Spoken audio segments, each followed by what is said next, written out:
জুলাই আগস্টের ছাত্র জনতার গণ অভ্যুত্থানে বিশেষ অবদান রাখায় এসিটিভিকে সম্মাননা দিয়েছে ব্রাহ্মণপাড়া ওয়েলফেয়ার ফাউন্ডেশন। সন্ধ্যায় রাজধানীর শান্তিনগরে অরাজনৈতিক এই সংগঠন আয়োজিত এক প্রীতি সমাবেশে এই সম্মাননা প্রদান করা হয়।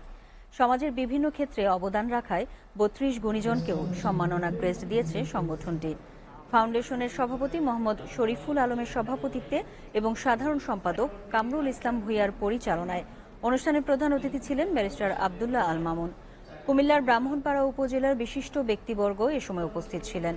প্রীতি সমাবেশে বক্তারা বলেন, ব্রাহ্মণপাড়া ওয়েলফেয়ার ফাউন্ডেশন প্রতিষ্ঠার পর থেকে শিক্ষা, চিকিৎসা, দারিদ্র্য বিমোচন সহ নানা জনকল্যাণমূলক কাজ করে যাচ্ছে।